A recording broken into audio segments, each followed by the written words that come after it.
Hello, hello, hello. It's Stephanie here, and it's Property Gamechangers live on the Property Gamechangers Facebook page, bringing you every week, inspiring people who are changing the game in property. We're celebrating the power of ethical property investing to really change lives. We're debunking the myth that you necessarily need a lot of money to get started in property. And as always, we're inspiring each other to believe bigger, to be bolder, and to be game changers for good. And today I have with me the inspirational Mike Cruickshank. Mike has been a property investor for over 48 years and is an expert in self-build.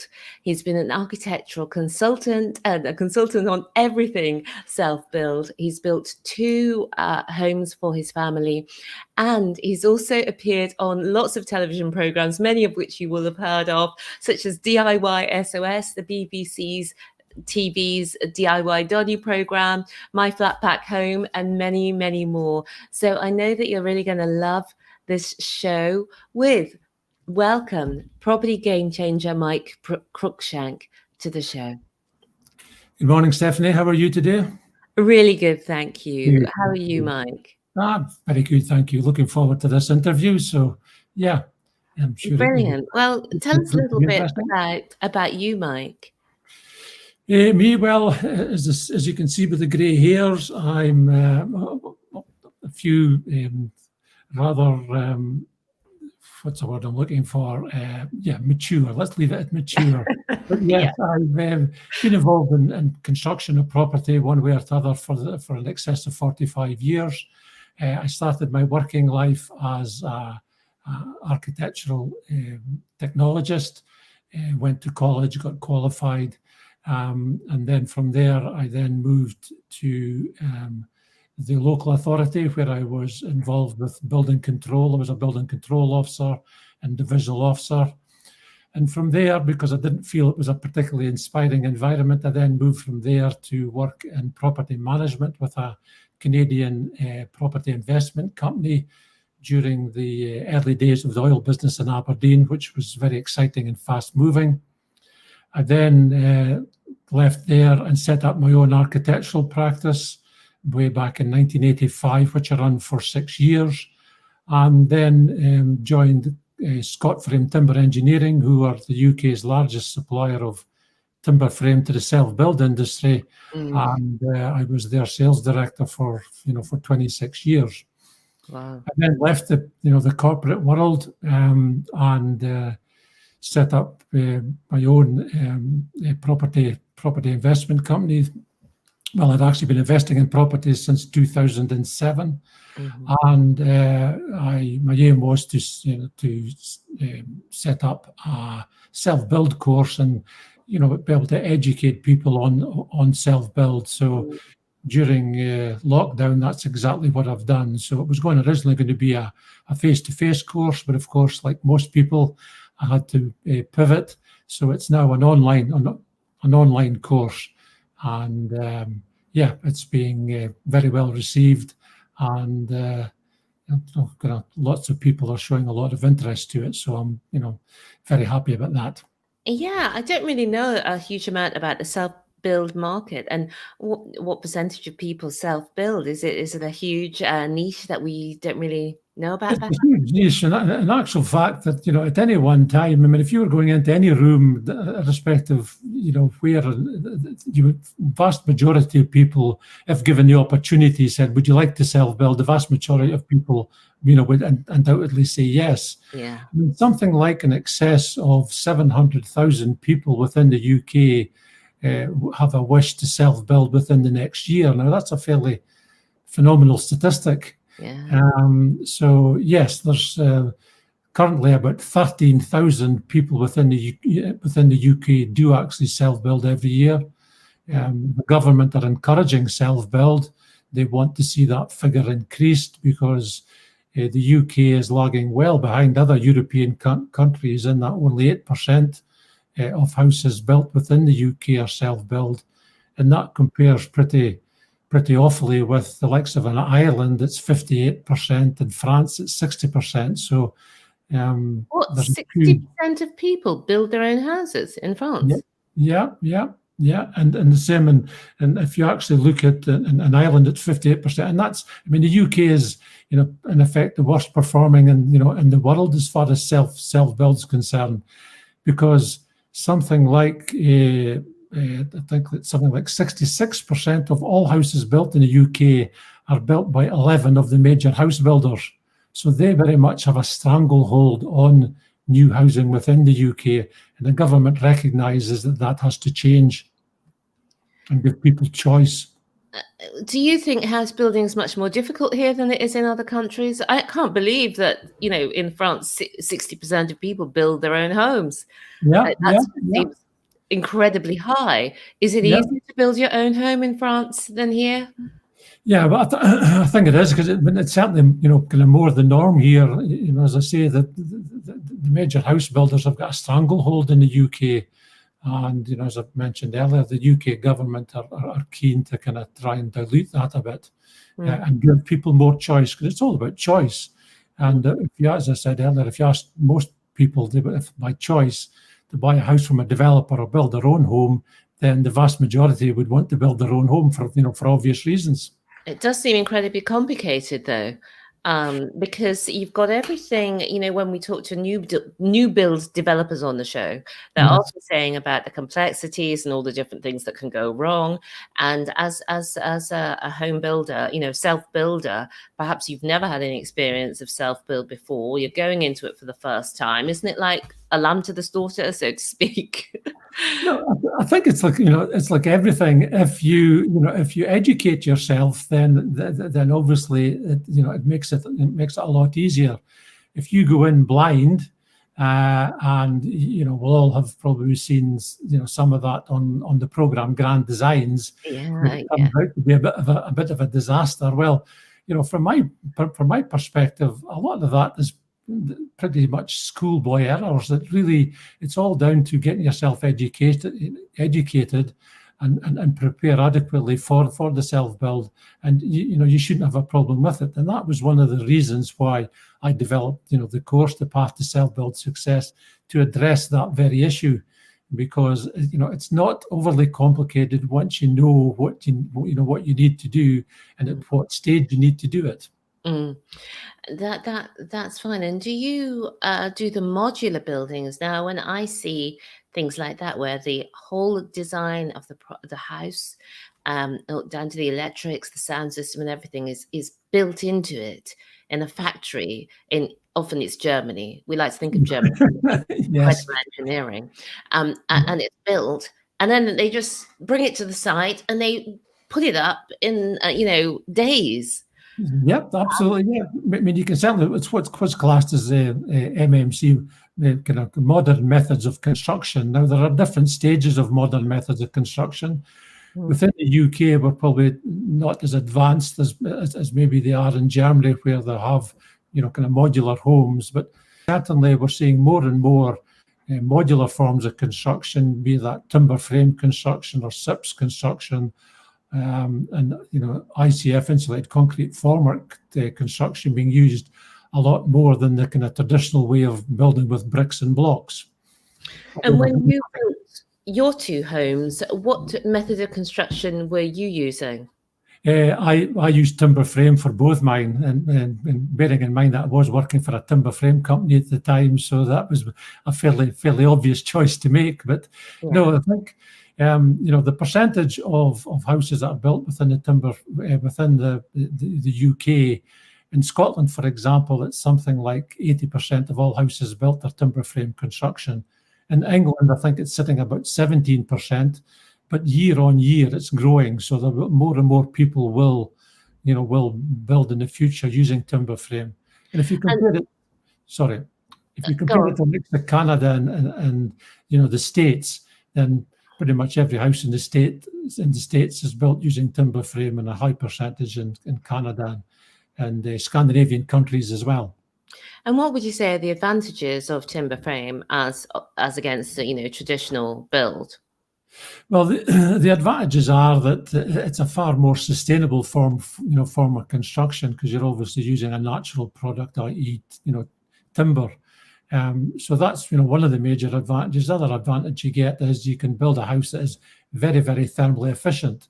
So it is quite possible, and I actually did an article for the YPN magazine that said that you can build a house and you don't require a central heating system.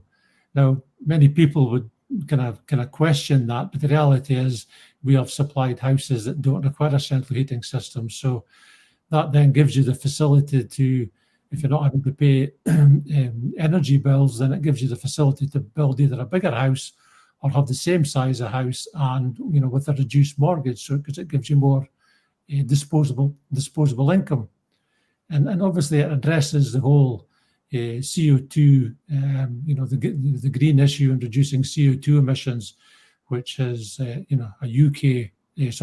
worldwide initiative. So we have to do our bit for that as well. Great. And just before we went live, you were explaining that your own property journey of getting started, and it was, back in 2007. Tell us a little bit about why you decided to get started in property investment. Well, I suppose, like many people, I was looking at my pension every year. Basically, most people just look at their pension once a year. And I had a look at it and I thought, well, it's not going to do much for me as and when I come to retirement age. So I thought, I really need to do something about this. So, I grasped the nettle and thought, right, okay, I'm going to do property investment. Obviously, I had a knowledge about property, having been in it basically since I left school. So I thought property was a vehicle for me. So I first started investment in typically buy-to-let, buy-to-let situations where back in the day, you could get mortgages at 85%. Basically, if you had a pulse, you would get a mortgage. And you could very quickly, if you were buying them properly and then doing a refurb, you could wait for a period and then get all your money out and then just go again and go again and go again. Yeah. So that's where I started. Great. And you did that for a while, and tell us what happened after you got a few under your belt, and I know you've changed direction since then. Yeah, I got a few under my belt, and then I suppose, like most buy-to-let landlords, had the unfortunate experience with some tenants. And I remember going to a property seminar and hearing for the first time about serviced accommodation. And I thought, yeah, that sounds good. So I actually then, from that, again, went and got myself educated on serviced accommodation and converted quite a few of my buy-to-lets into serviced accommodation, which made it a lot easier. You weren't then dealing with tenants. You were getting a far better return per month than than I was as a buy-to-let. And I actually put it out to a management company, so they managed it on my behalf. So it became pretty much a kind of passive income. That's great. I was just surprised when you said easier, because you don't normally hear people say that service accommodation is easier than having long-term tenants. No, but when you outsourced the management, did you then find it still beat the long-term tenants in terms of the income? Yes, I mean, it was like it depends. I mean, some months were exceptionally good, and some months kind of weren't so good, because it obviously can be a bit seasonal. It very much depends on what clientele you're actually looking for. Is it for people that are kind of holiday makers, or is it the contractor market or whatever? So I learned fairly quickly that to try and get into the contractor market was far more sustainable in terms of getting regular kind of regular bookings. So the company that actually were doing the management for me, that was their focus as well. And they were also trying to get direct bookings, so you weren't having to go through Airbnb or Booking.com, and that obviously saves you in terms of their commissions. So that made the figures work. Fantastic. So you moved off into service accommodation, you've outsourced it, so you've got your time back as well and a good income coming in. And then what direction did you take after that? Well, after that, I started looking seriously at the commercial property. One of the units in my kind of portfolio was a small shop, and it was consistently making very good money, and I was having to do absolutely nothing for it because it was under a fully repairing insuring lease.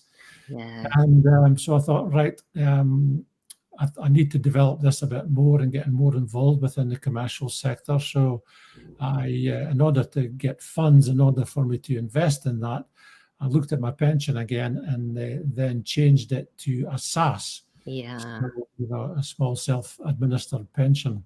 Yeah. My intention is to use that for investing in commercial property. And again, education, I think, is important. So I'm under the mentorship of someone who's extremely experienced in the commercial property investment scene, and I'm learning the game through him. So I already have looked at various properties. Nothing has taken my fancy at the moment, but undoubtedly that will happen. And do you want to give a shout out in case anybody's interested in getting involved in commercial? Yeah. Well, the shout out that the guy that's mentoring me is a guy called Dan Taylor. Yeah. Under Taylor Capital. Yeah. Extremely experienced in commercial property, and what he doesn't know about commercial property probably isn't worth knowing anyway. So yeah, I would certainly give a shout out to Dan. And just interested in your views, Mike, on where's commercial property going now? Because we're talking it's in corona, post coronavirus or during coronavirus, however you think about it. And so things are changing in terms of commercial property. What do you think? What trends we're going to see moving forward? I think undoubtedly, obviously, COVID has had a fairly major impact, particularly within the retail sector, within the commercial field. But I think there's other companies that have actually done extremely well. So I mean, if you're looking at companies that are maybe warehousing for the Amazon type companies, then they're expanding. You're seeing more trade counters opening up, the likes of Toolstation, and companies like that. They're always looking for for accommodation. And okay, I mean, at the moment again, it's a bit difficult maybe for some cafes, but coffee shops and service industries, because people are always going to have to go and get a haircut. People are always going to have to go to a dentist and a doctor. So there are many opportunities that you just have to kind of think a bit more cleverly about it than just automatically think of retail. Yeah, and what area of commercial are you personally thinking of going into? Well, personally, I mean, I'm thinking of going into just in effect, properties that suit these service type industries rather than retail. So definitely, dentists, opticians, that type of business is really where, if you can get them in as tenants, then the chances are they're going to be there for the next 10, 15 years and will be not impacted by things like COVID and anything else that may come our way going forward. Yeah, absolutely. We really like commercial here. It's a great opportunity where we are. Our location, it's always cost less. Yeah. And now going forwards, I'm guessing there's going to be much more opportunity. I think the other thing in England, Steph, is that if with the permitted development situation, you can get tenants in, and if for whatever reason that they're not a sustainable tenant, then with permitted development rights in England, you can very quickly turn them into residential, and the pound per square feet can be very attractive. So again, that gives you a kind of plan B, if you like, and we should always have plan B or plan C ideally, so that if situations do change, you can very quickly pivot and not be caught.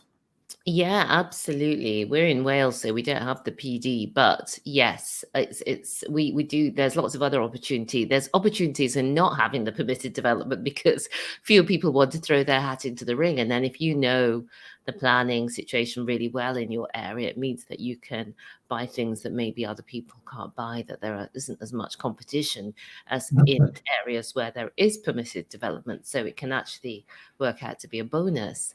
Yeah, So exactly that. we've talked about where you're heading with your own investments, and we've talked about your self build. What advice would you give to people who want to get started with property investing? I think my advice would be to get yourself educated. There's obviously lots of free resources, on the internet, and I would certainly encourage people to link in with people that have experience. There are obviously various companies that actually do hold and charge for courses in that. And again, if you research them adequately and take references, then they can be good. So it's really kind of getting yourself educated, I think, is what I would say, and not just go in blind. And that doesn't have to cost a lot of money, because I think a lot of people think education is expensive, but it can be a hell of a lot cheaper than making big mistakes, in my view. And we've all done that, and you learn from your mistakes. But it's sometimes in property, it can be a pretty expensive mistake. Yeah, well, that's a good one. And what do you wish you'd known before you started? I wish I'd known before I started. I suppose I wish I had read. It was one of these light bulb moments was when I read Rich Dad, Poor Dad. I was probably early 40s when I read that. My God, I wish I'd read that when I was 18. So for sure, my kids got a copy. I think it was one Christmas they got a copy at Christmas time, and I said, read that, because it did put a completely different mindset, to me. And yeah, as I say, it was one of these light bulb moments. So Yeah. I wish I'd read that earlier. But at the end of the day, you can't look back. You can only influence what's in front of you. So you just have to accept that and move on and do the best you can, and in the years you have. And how has being in property changed the game in your life and for your family, Mike?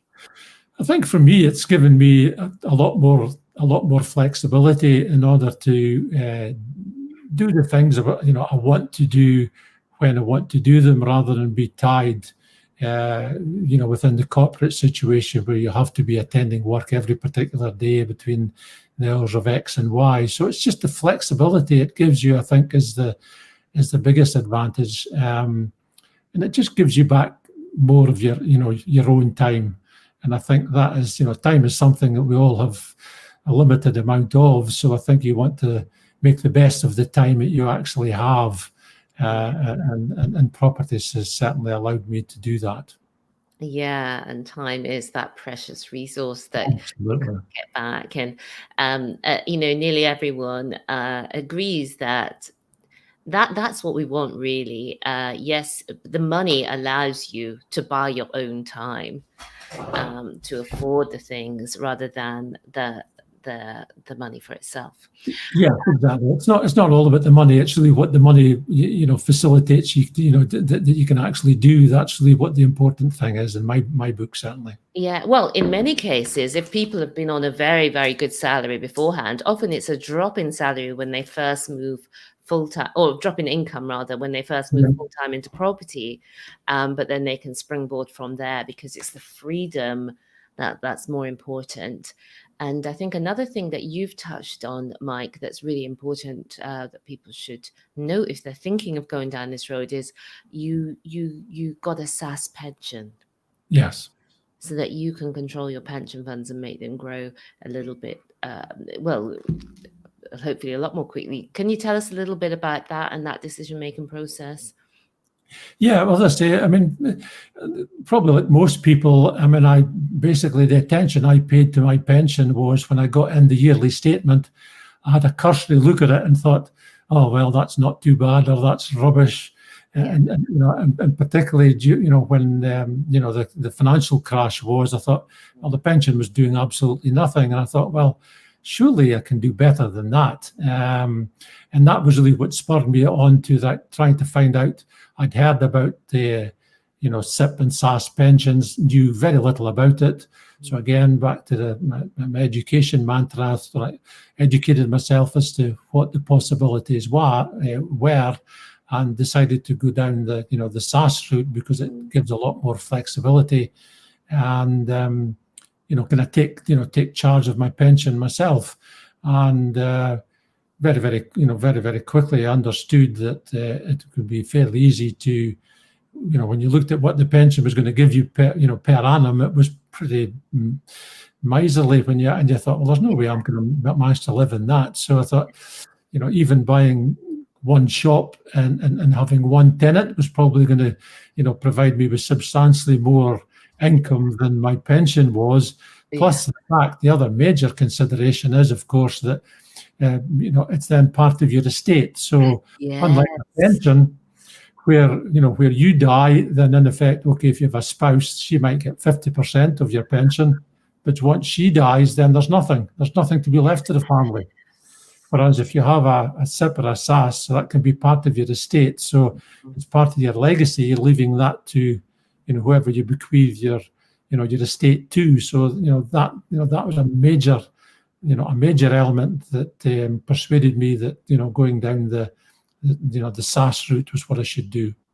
Yeah, absolutely. That is a crucial distinction, and your children can pass it on as well. Well, exactly. If it's on to the children, the children's children. So yes, I mean, I'm old enough to be a grandfather. So yes, that was you know, that was nice to think that, well, it would pass on to my kids, and then my kids would pass it on to their kids, and it not just be, you know, kind of lost to the government or the pension company.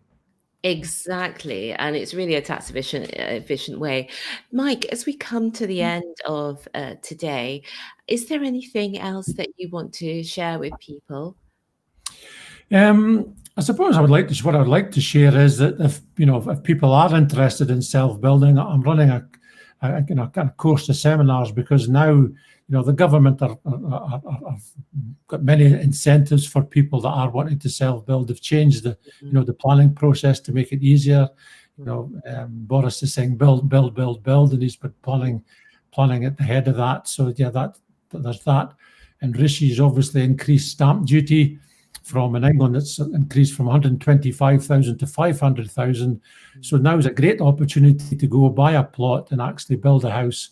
And again, if you want to do that, then now's the time you should be doing it, because most people want to build within the spring, summer months. So if you get yourself educated now, then you'll be in a position where you can be building by spring next year.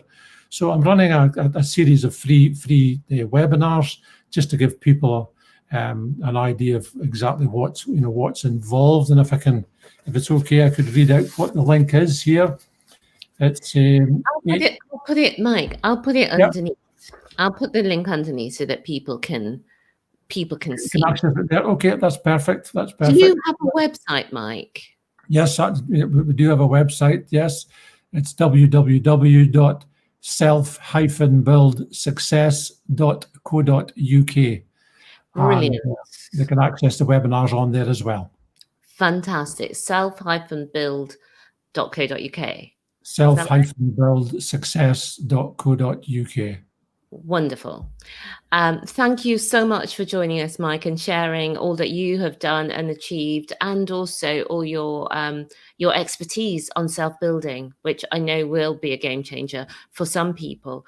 And I know you have some incredible pictures of the houses that you've built, and so please do put those underneath, Mike, if you would, this video on the Property Gamechangers Facebook. Yes, we can certainly do that. And if anybody's interested at all, please, be in touch and we can have an informal chat. There's no hard sell. It's just, if it's for you, it's for you. If it's not, it's not. Brilliant. Self-build success. Thank you, Mike. Bye for now. See you next week.